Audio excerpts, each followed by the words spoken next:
Welcome to the Rob Call Bottom Up Show. It's available on Pacifica Radio Network and iTunes and Stitcher, on YouTube.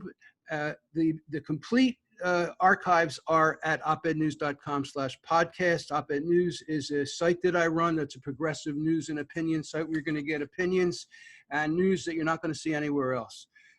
My guests for this show, I'm really excited to have them both back. I love these guys. Darcia Narvaez is recently an emerita professor at Notre Dame, a professor of psychology. She's an author of many, many books. The one that I learned about her from was the Neurobiology, the Development of Human Morality, which won the William James Award from the American Psychological Association as the best psychological book of the year. And it might be the best psychological book of the century so far as I'm concerned. It's brilliant. She's also written another book, co-authored Indigenous Sustainable Wisdom, and that was based on a conference that I attended that was organized by Four Arrows, who I'm going to get to, and Darcia Narvaez. What an amazing conference, where I just exploded my mind and my understanding of how indigenous wisdom has so much to teach us. Darcia has also written Ancestral Landscapes in Human Evolution. Her websites are darcianarvaez.com, that's DARCIANARVAEZ, and is it Evolved Nest or the Evolved Nest? Evolved Nest. EvolvedNest.org. And we'll talk a little bit about the Evolved Nest. My other guest is Four Arrows. He is a former Director of Education at Oglala Lakota College, and he's currently a professor at Fielding Graduate University. His website is fourarrowsbooks.com. It's great to have you here. And so I invited you to both because Darcia just published a study that she co-authored, Indigenous Nature Connection, a 3-week intervention increased ecological attachment. And I looked at that and I thought to myself, you know, it's time to have another conversation. And I've been in more regular touch with Four Arrows, and I thought it would be really good to have put this together. One thing that came to me out of your Indigenous Sustainable Wisdom Conference was the clear message that Indigenous people are far more connected to nature. And for a couple years. I mean, when was that conference? What year was that? 2014? 2014? No, it had to be a little later than that. Was it? Your book came out that year. No, the book is 2016. No, the book, Neurobiology of right. Yeah. 2014. Anyway, I'm sitting on my butt thinking, I got to get out in nature more. I got to hug trees more. And I wasn't doing it. And then this coronavirus came along and it shut down the gym. And I would go to the gym religiously, like 5, 6, 7 times a week, and it's closed. And I can actually get to a gym now, but I don't want to anymore because I'm running through the woods, literally. And as long as it's not too muddy, I'm running through unpaved trails. And it's like, what was I waiting for?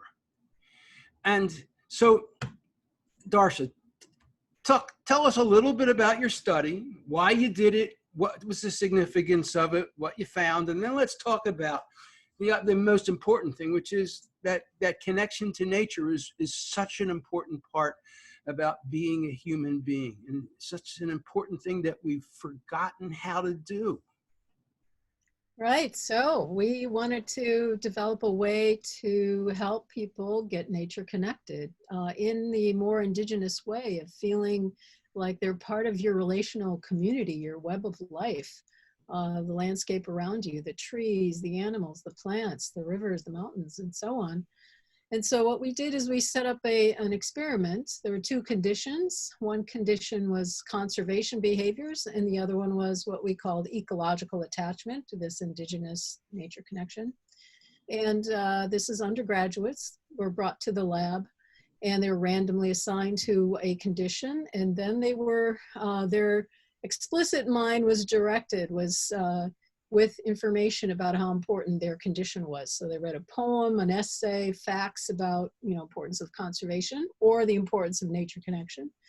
This is after they took a pretest on your orientation. I'll tell you more later about that.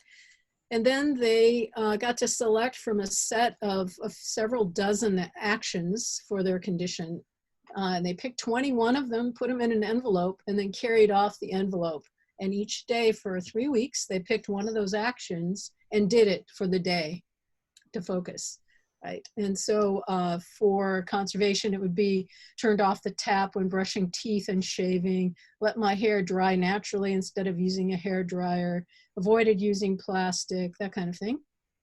And for the nature connection activities, we had things like acknowledge the trees that you pass by today, and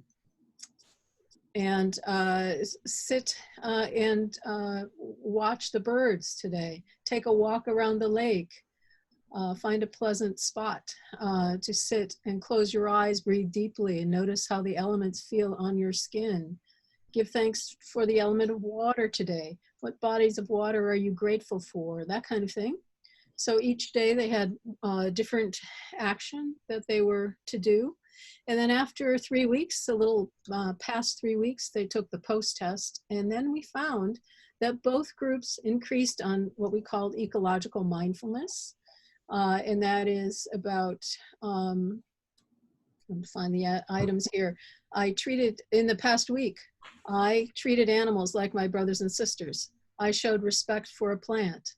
I tried to live as a partner with nature. That's ecological mindfulness. But only the people who practiced nature connection increased in their ecological empathy. In the past week, I felt concern for a forest. I felt concern for an insect. I felt concern for biodiversity, that kind of thing.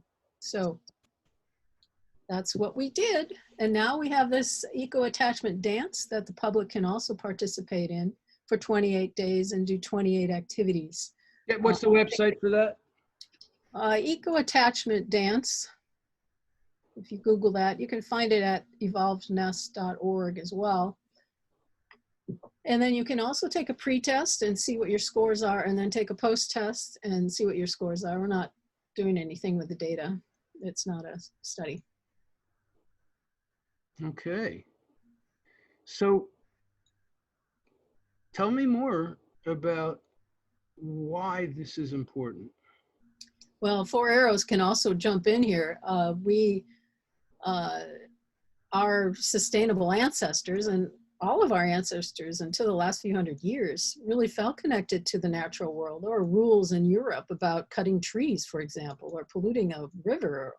But we've, with capitalism and taking over essentially the worldview and being rationalized by philosophers and others, all those things went by the wayside.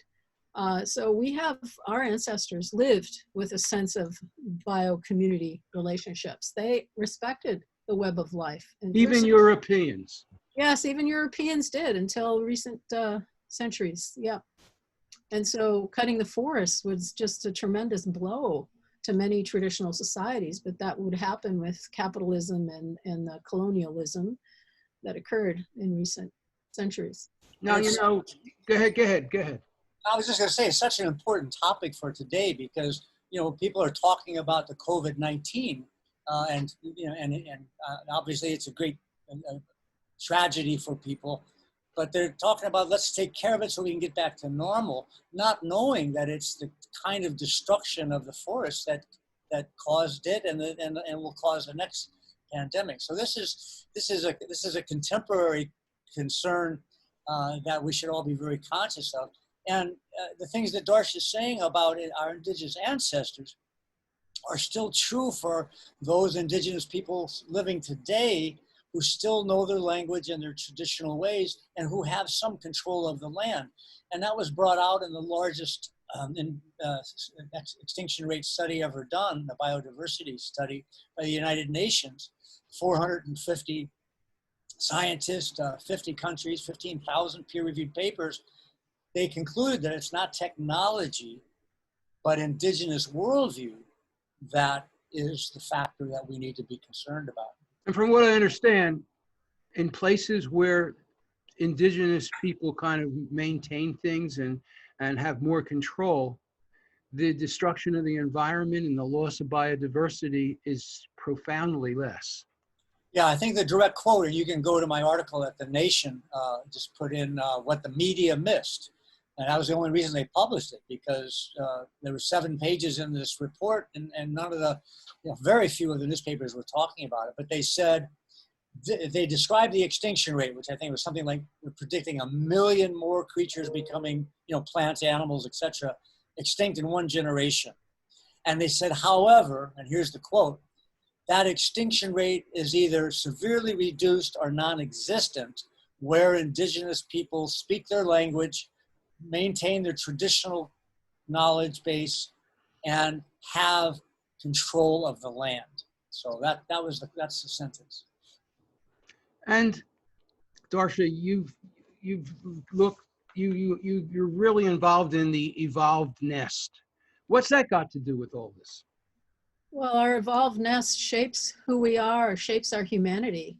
And the evolved nest is something we focus on early life experiences, but it's actually a lifelong experience of feeling connected and bonded and supported, like you belong to the natural world, but to the community of human beings as well. And in early life, it's the breastfeeding and carrying babies around and soothing pregnancy and birth and playing and having multiple adult caregivers to provide you the village. All these things, they keep you calm as a baby. These things actually shape the brain to be receptive to the natural world. You're out there in the natural world and you learn that it's a place of living beings. If you're raised inside 4 walls, you don't learn that because the sensitive periods pass by. If you're stuck in a crib or a playpen and you're not touched very much, your skills and your wisdom about how to be a human being are very impaired. It makes me think of all the research on attachment theory, where the infant and the mother create this bond by the level of intense attention and love and caring. But what you added that I think I hadn't ever thought about before is we need an attachment theory for nature. I mean, what you just described is taking children out into the world, out into nature, not keeping them stuck in a bassinet or a crib or a stroller, but getting them out there and touching the trees and smelling the leaves. And that's probably as essential as the attachment of the mother and the child. Yes, it happens at different time periods for in childhood, different ways. So the young baby should be allowed to run around and not be interfered with as they're listening and paying attention to all the living things around them. And then in adolescence, the vision quest, to go out and spend days alone to find out how you're connected to the universe. 4 Arrows, looks like you're really dying to say something there. No, I'm not dying. I'm always enjoying listening to both of you. No, I just wanted to say that it goes deeper than the exposure to nature. Indigenous people, they view themselves, in those places where you're still able to, but certainly in pre-contact.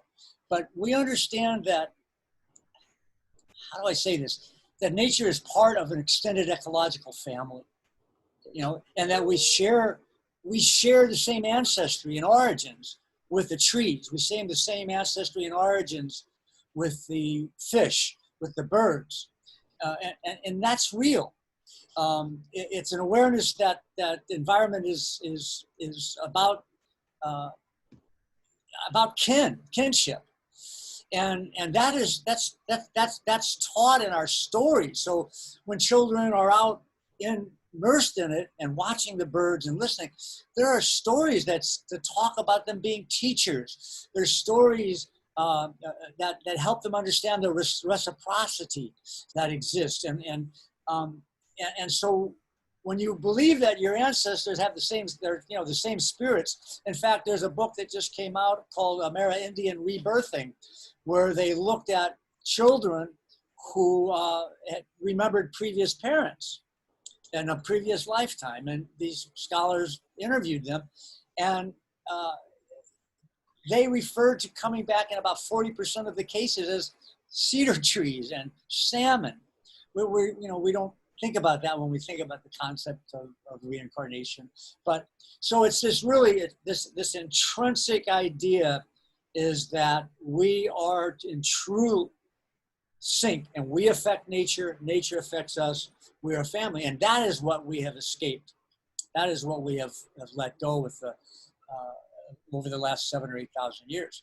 And it's, our Western great father of philosophy, Socrates, said, I can't learn anything out amongst trees, only in towns amongst men. And in Phagris, he said that. So that's why Darcia's work is so important, is it gets people to start to remember who they are. And so tell us, you were telling us about the evolved nest. Tell us more.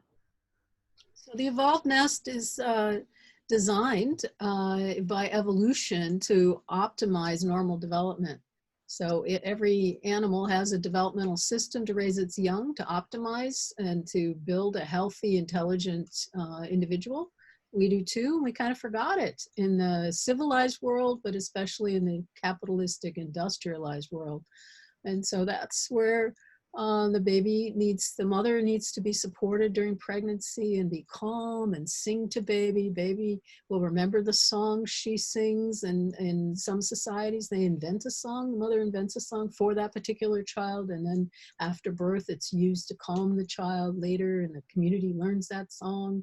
So this kind of embeddedness of kinship with the human family is there, and then the birth is calming. There's support for the mother. The mother lays in, often in traditional societies, is waited on by other women so that the bonding occurs very calmly and connectedly, and they help with breastfeeding if necessary, feeding the child themselves, the other women in the community. And so it's all about connection. It's all about relationships. And so being responsive to the needs of that child is assume the child is a human in the making for many years. And so you meet their needs, you keep them calm because they had intuited that the brain was developing and the relational understanding was developing. And we sort of forgot that. And now we have neuroscience to tell us how important all these things are. That the baby who's stressed, cortisol levels increase in that child, and the stuff that's supposed to grow doesn't grow because the baby is trying to stay alive when you leave What it. doesn't grow that is supposed to grow? The connections among the neurons, synapses, the neural networks of getting along in the world, that's what's supposed to be there, and there are gaps then in development when this happens, and that they show up in adolescence often. So you can see an adolescent is what seeds and what shaping did the parents do and the community do in those early years. You find out in adolescence often. And so there's responsiveness is really important, and the caring. Yeah. It just makes me think we planted a garden and we expanded it, and we used one kind of nurturing soil for one part of it, and it really took off great, and then we used a different one for another part, and it's like half dead. And that's what those stress hormones do to the emerging nervous system of a child. Yes. Which really doesn't fully mature until like 25 years old or older. Right. And so what you're talking about is not that the brain doesn't work at all, but that the good stuff, the humanity, the compassion, the sensitivity to others and to nature, those are the things that get blocked from fully growing and maturing. That's right. And then if they go to school and they're told to just memorize information and take tests and don't think about your emotions, don't develop your emotions, don't develop your relationships or your nature connection, then they get into an intellectual orientation to life, that you can make decisions and know things in your intellect, but you don't really know them in your body and you don't know them in your heart. And we have a lot of people in charge of our societies that are in that mode. So it's not just, the poor people, those poor people just don't know how to take care of their kids. No, it's this universal kind of westernized way of looking at the world that's been imposed all over the place, money making, becomes so important because they lose their sense of where they are on the earth. And Yeah, we I just took it. I took this test today that checks where you are politically, and one of the questions was, do you think that children should be prepared so that they could get a job as the main reason of education? And and that then there's Paulo Freire, who talks about the idea of there's the banking idea of education, where you just deposit information into somebody's head and they memorize it, or there's the dialogical way, which is learning to have conversations.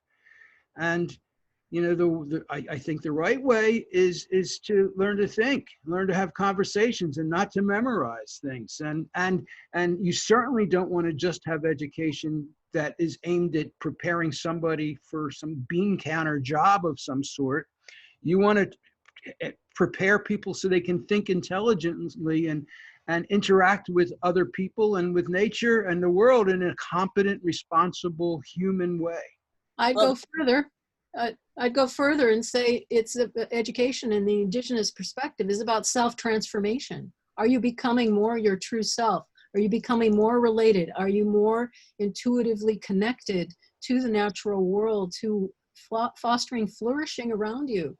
It's much deeper than what we usually think. Yeah, and Indigenous education is about becoming human. And that's how we say it in our language. Becoming human is to walk on this high place, to walk on this difficult road. And that's the main goal. And surviving is the practical part of it. In other words, and surviving is about survival of the community. There's a tremendous amount of autonomy because learning is considered to be an autonomous, independent observation of others, followed by experience. And then from that experience, one learns. Even on Pine Ridge, I used to watch, tourists would come from Germany, to see the Indians. And I would take them to different places. And I remember one time a young, maybe 6 or 7 year old boy was going up over a corral and jumped up on a horse. And the one woman said to the father, who was talking about his hemp farm, she said, "Oh, I want to warn you, your child is about to get on that horse." And he looked over and he just nodded. And later on, they were critical of him for that, right? But that child had been observing his dad riding that horse enough until he thought, I'm ready to do it. And so that, so the goal of education and the means of education, completely different than what we do and have done for a long time. I love the idea of it about transformation and becoming human. It's beautiful. It's such a more noble, such a higher level goal. So what kind of advice do you have for people listening who are dealing with coronavirus? There are tens of millions of people who are not going to work right now. And in some ways, it's a wonderful opportunity. What advice do you have for them to start connecting more? How does that work? How do you do it? Your story is probably the one you should remind everybody of. That was a perfect example. You were forced into nature. Now, of course, we got to realize that so many people are living in cities do not have that opportunity. I'm living in a city. Well, that's true, but I found a park.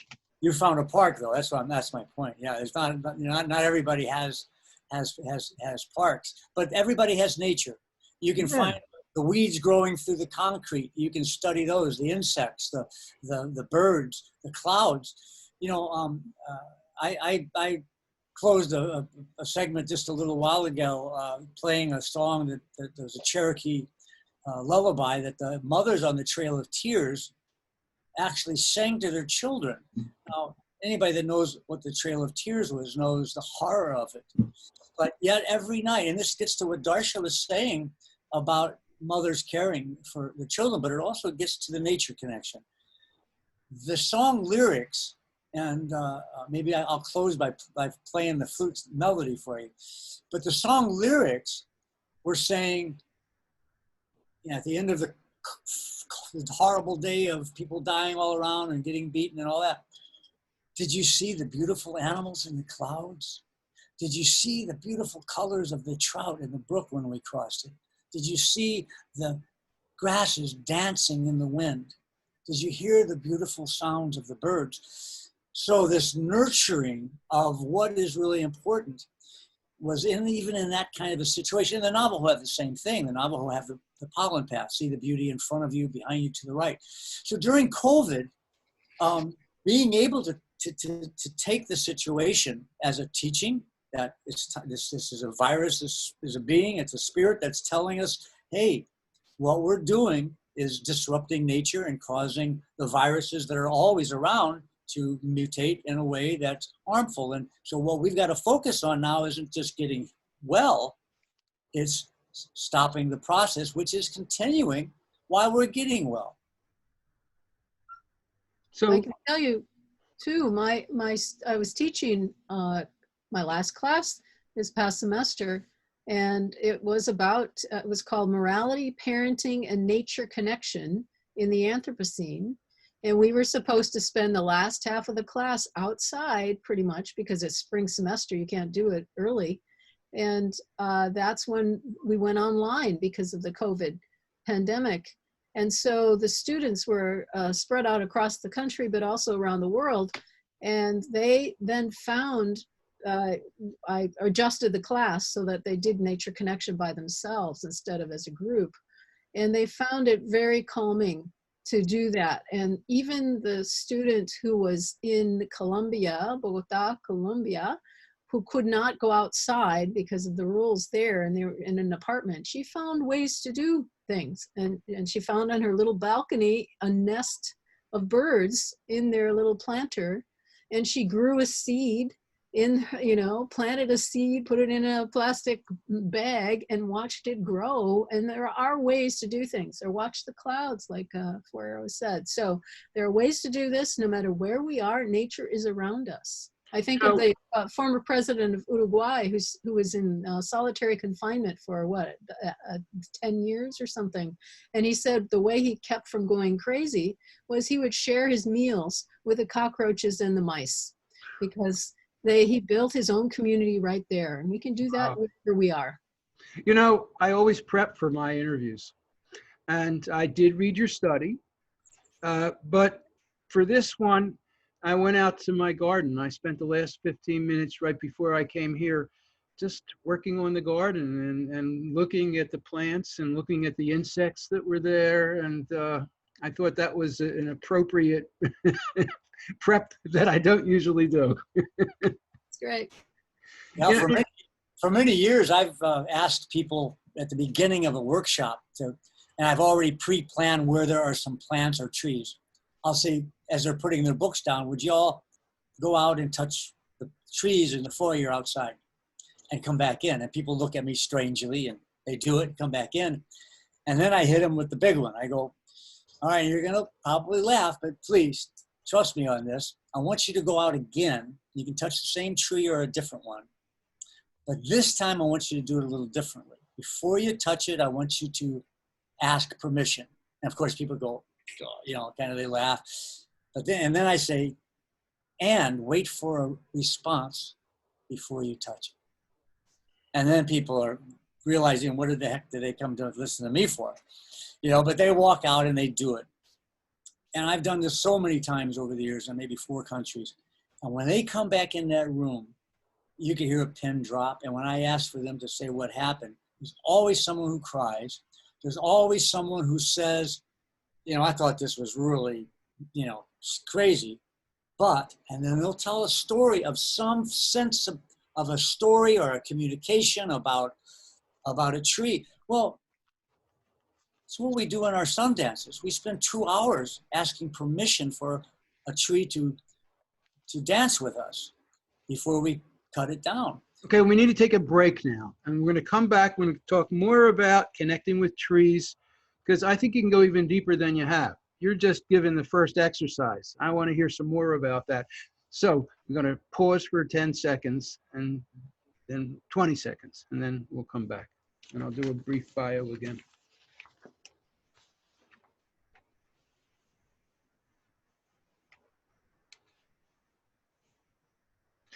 And my guests for this show are Darcia Narvaez and Four Arrows. Darcia Narvaez is an emerita professor of psychology from Notre Dame.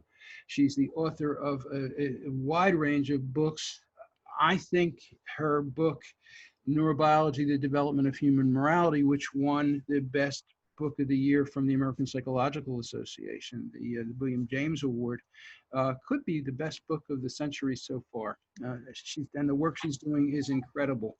And she and I have been highly inspired by Four Arrows, and she's been a collaborator with Four Arrows, who is a Native American who is former director of education at the Oglala Lakota College, and he's currently a professor at the Fielding Graduate School. And so, hey, since you're talking about books, I do want you to know that there's a new one coming out that Vandana Shiva, the great physicist and environmentalist, has endorsed, and it comes out in next week. It's called The Red Road, Chankuluta. Red Road. The Red Road, yeah, and it's about it's linking diversity and inclusion initiatives to Indigenous worldview. I love Vandana Shiva. I've met her a couple times. I've been to a conference that she ran. She's a rock star as far as I'm concerned. Actually, all three of you are rock stars. But you know, that's why I asked her. I saw Robert Moore, the guy that did the film, Michael Moore, his film where he was interviewing a lot of my friends, you know, a lot of people, Bill McKibben and others, about something that was kind of controversial, and everybody kind of played it soft on that. And then he came up to Vandana Shiva and asked her, and she just nailed it. And so I sent her a copy of the book and said, you gotta look at this and endorse it, right? Because she's an outspoken, courageous woman that is doing a lot of work, like Darcia is. She's, I think, a physicist from India. She's a physicist, yeah. Physicist, yeah. Okay, so tell us more. How do you go deeper into connecting with trees and nature? Well, a phenomenon that people don't talk about very much. In fact, on one of my books, I wasn't even allowed to put it on the cover. It was about emergency hypnosis, but I wasn't allowed to use the word hypnosis. So it was called patient communication for first responders. But this phenomenon that we refer to as hypnosis, where people have open heart surgery with it and where it's a proven phenomenon, has always been known by indigenous people as a natural phenomenon before neuroscience and terms. And that's what ceremony is. If we look at the phenomenon of hypnosis as moving into an alternative brainwave frequency from beta to alpha or theta, and then having a belief that's deep in an image. That's what ceremony is. You go into ceremony with intentionality. You go into ceremony, whether it's chanting or music, and you change into a brainwave to be a better person, to be a better hunter, to be a better craftsman, to be able to do whatever, right?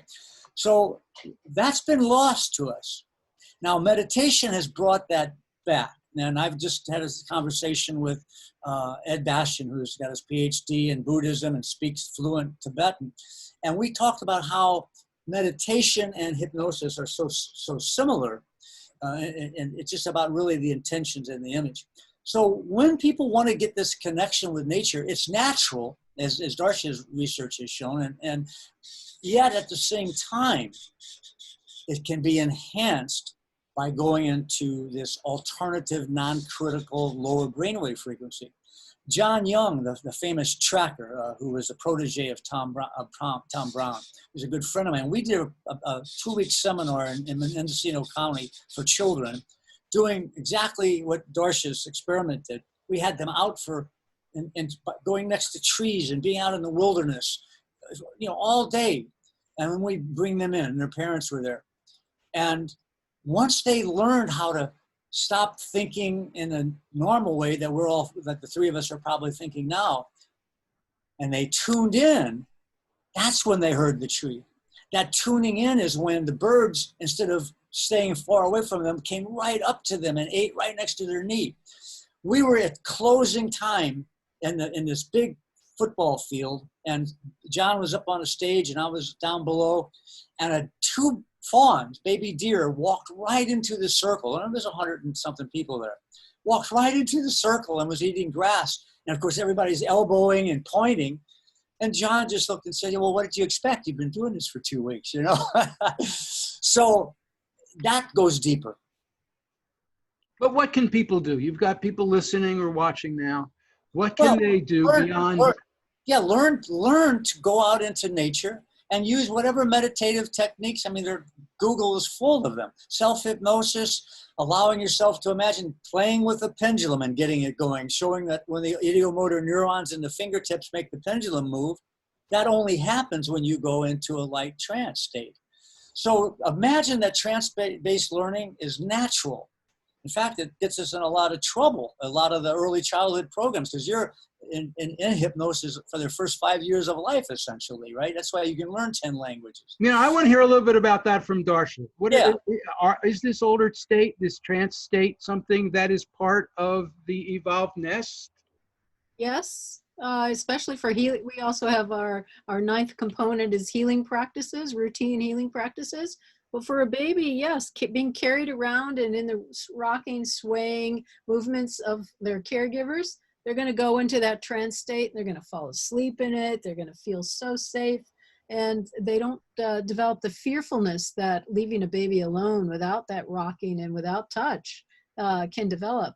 So one of the things that John Young proposes is to find a sit spot, a place where you go routinely. And that's what's part of my students have done, and a part of these eco-attachment dance practices. Go sit there for 5 minutes and just let yourself daydream, not the monkey mind chattering, but just let go. And you go into this trance and you start to notice things you didn't notice before. And you find, wow, there's a, bee over here. And to also have an attitude that these animals and creatures are part of your family. So if a spider starts to come by or a bee comes by, that it's like they're there to maybe give you a message, or maybe to say welcome or something, instead of swatting them or killing them. Worse, it might be some reincarnated grandfather, who knows, right? Because people come back as various creatures. So to really adopt a I'm with you kind of attitude. We're in the same life space at this moment, and we're all connected and we're all alive, and let everything be alive and be sentient, and expect to experience the aliveness out there, the sentience. You know, it reminds me, I taught a class, a friend of mine couldn't do it, so he asked me to teach a course on stress management at Temple University years ago. And one of the things I would do with the class is I would do a moving meditation. And I would have them walk for 20 minutes, and we might walk 50 feet in 20 minutes. And the idea was to walk as slowly as possible, to be really conscious of every single movement, every single step. And you're talking about how the baby has that meditative experience while moving with the mother. So meditation doesn't have to mean sitting still and doing nothing. Mm-hmm.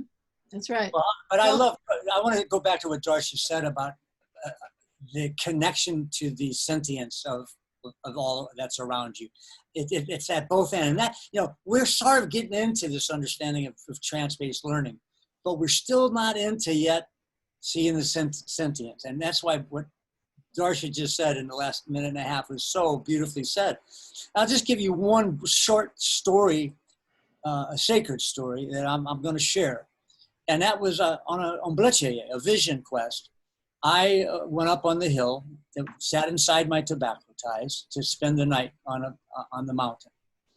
And before, the reason I went up was my Sundance that year was in South Dakota on Pine Ridge. It's 114 degrees heat, 4 days, 4 nights without food or water. I was in Idaho at the altitude, and I wasn't acclimated anymore. And I was worried. I was worried about the thirst. Keep that in mind. Now I'm in the circle. I sit down with my chanupa, and within the first 5 minutes, this rat-like creature I'm not into trance yet. I'm still into my monkey. What'd you say, Darcia? Monkey mind. I'm still into my monkey mind. And I'm sitting there with it, oh gosh, I hope it's, it doesn't rain on me, and all the monkey mind stuff. And a rat comes into my circle and starts eating on a piece of one of my 500 tobacco ties. And in my monkey mind, I kicked my foot out to get out of here. As soon as I did that, I realized that was what I came up here for. That was my vision. How monkey-minded I am. Well, as I sat there and I focused and thought, well, I don't know what's going to happen, but it comes back and it starts eating a little tobacco, but then it walks in the circle, turns and faces the direction I'm facing. I was facing west, like a pet dog. And now I know, the spirits have sent this. So anyway, it eventually leaves, maybe 3 minutes. And of course, my monkey mind keeps coming in and out, right? And it says, you don't know the knowledge of the land here in Idaho. You got to get on the computer to find out what the symbolism of this animal is and what kind of animal it was. So finally, 24 hours goes by. I get up early in the morning. I go burn my clothes, make the fire, and I rush up to my computer. And my wife knows she can't talk to me until I'm done with my lodge. But I'm on the computer and I put in mammals, rodents of North America, because it was obviously a rat. And there it was. And I don't remember the Latin name, but it was a kangaroo rat. And right after it, it said, the only mammal in North America that can go a lifetime without a drop of water. Now, I got 100 stories like that. And once you tune in, then what Darcia says is exactly the truth.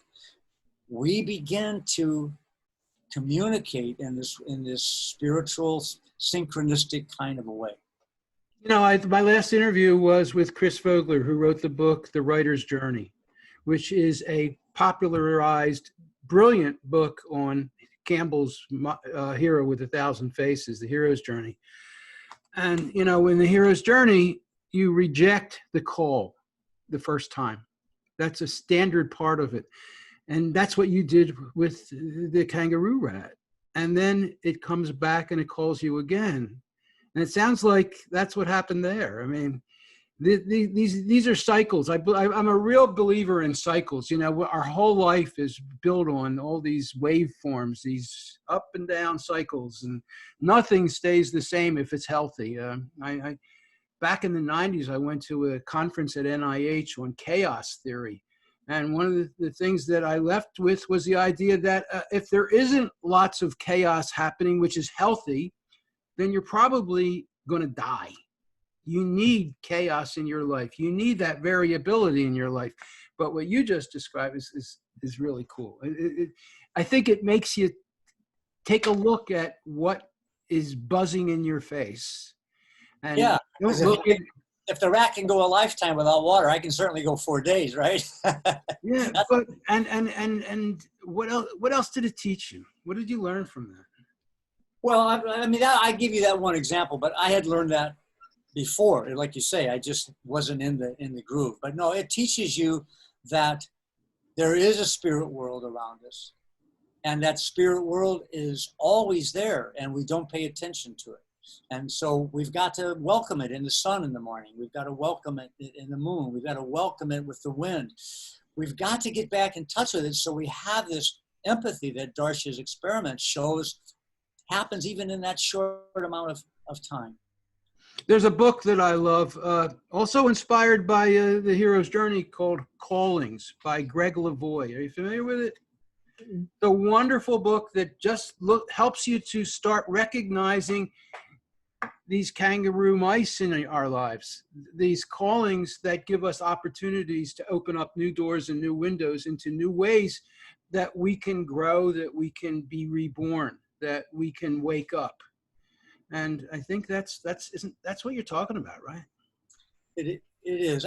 I think there's a concept of continuation in the spirit world that no one knows. I mean, in most indigenous cultures, the word for what we might call God in English really always translates to mysterious or mystery or great mysterious thing, even it's because they're usually verbs, right? So there's not an arrogance of being able to know exactly what the creator phenomenon is, but there's a great deal of respect for the manifestations of it and a great understanding that everything, like you said, Rob, recycles. I think without this sense of a continuing spirit, you're more likely to say, well, live fast, die young, and bury a good-looking corpse. You know, I'm gonna go ahead and I'm gonna spend a lot of money. Who cares about the future generations? And who cares about? We don't. Once we lose that sense of continuation, that sense of being part of something that is represented in the beautiful life on Earth, we become materialistic. We allow a materialistic worldview to guide us. We become selfish and self-centered. So I think all of these things we've been talking about all go together.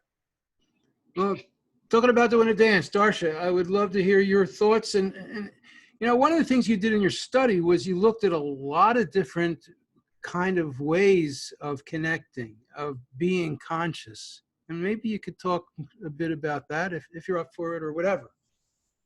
Well, I think what's really important to shift your worldview is to pay attention to where you put your attention. And so having these daily practices for 5 minutes of paying attention to the wind or looking at the clouds every time you're outside or every time you pass a window, to shape yourself, you need to use your will to consciously shift your attention. And we've known this, I mean, the people who, Aristotle and others, you know, say your virtue is developed by what you attend to. Iris Murdoch, others, Simone Weil. And so what we live in a culture that grabs your attention. Tim Wu talks about, right, the attention merchants and how they're robbing us of our personhood by their grabbing our attention with some clickbait of some sort, something outrageous, right? And you can spend your whole life in that kind of world, and then who are you? You kind of lose yourself in this media-oriented world. So this is a chance now for you to take charge of your own being and your own becoming, to shape your own intuitions, because our intuitions, our subconscious ways of being, guide our behavior, and they are trained up by the kinds of immersed experiences we have. So if you play lots of video games or watch a lot of violent television, we know that you tend to think that the world's an aggressive place, dangerous, and it's okay to be aggressive, and that's what good heroes do now, and all these sadistic hero movies. And so it's really important to pay attention to how you select those environments. And Aristotle said we need a mentor to help us do that until maybe age 30 or so. I think we need them all our lives, actually. Four Arrows is a mentor to me. And so it's that sense of taking charge of who you become. We have to do that. Usually adults do that for the younger generation, and the elders do it for the adults. And we've sort of lost those pieces of continuum, right? Of the nestedness. This is all about nestedness throughout life. This is how we help one another. And so, as an elder and a mentor, I'm going to offer a critique of Aristotle's virtues work, and in the same way that I did with Socrates. I believe that this fear-based culture that you so well described just now, where everything is danger and you have to be aggressive because it's a dangerous world and there's fear everywhere. Indigenous cultures were not fear-based because the virtue, you know, we got virtues of generosity, patience, fortitude, humility, etc. But generosity was the highest expression of courage, and courage was paramount. But here's what I believe is different. When we talk about the spiritual world, people are courageous today in our dominant worldview, but that takes a lot of energy to be courageous. It takes a lot of energy to do it over and over again. Once you did it once, I don't want to do that again. But an indigenous way of being, and I saw this over and over again in my 4 tours of duty at Standing Rock, people get the courage to make the decision to do and take the stand. But once they commit to action, courage is no longer necessary because they move into fearlessness. Aristotle clearly said fearlessness is foolishness, because a person who isn't afraid can't be courageous, right?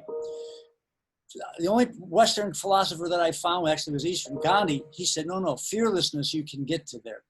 But so moving into fearlessness is a spiritual idea of trusting the universe. Okay, I'm going for it now. Now, once I'm going for it, the outcomes really don't matter, because I'm in the hands of spirit. And that's a very different kind of courage. Yeah. I love it. Go ahead, Darcia. I think just because we probably have some people listening who have been traumatized and are more fearful, or traumatized and they've actually, there's a way to use trauma to help you here. And that is to, and probably Four Arrows has more to say about this too. But fear, you can, if you get stuck in fear, it kind of leaves you open to energies that are destructive to yourself, depression or aggression and things like that. So you have to be able to move through the fear. And Jerome Bernstein talks about this borderland psychic space. Often people who are traumatized are actually more tuned into the natural world. They'll be attached to all the pets in the neighborhood, for example, as a child, and be able to play with them and know what they're thinking. And so there's a way to not to actually benefit from trauma if that's happened to you, which is unfortunate, but it sometimes opens the gate to being willing to move into this space that is courageous. And maybe Four Arrows, you want to say more? Yeah, well, that and we're talking about the cat-fawn connection, right? Yes. And in cat-fawn, it just says, like Darcia's saying, when you are in an indigenous worldview precept relative to understanding fear, when fear comes, once the fight or flight mechanism is handled, it becomes an opportunity to practice a virtue. It's a catalyst for being generous, honest, courageous, humble, persevering. And so, you're walking in the woods getting some berries and a big grizzly bear comes out in front of you. First thing you do when you feel that fear is, can I run? Can I fight? As soon as you realize neither one of those is going to work, well, instead of screaming and being in fear, like most people would be, and then the bear doesn't like that and eats you, you go, what virtue have I been working on lately? Let's see. How about, generosity? I've been working on that. Now here I got this whole basket full of berries.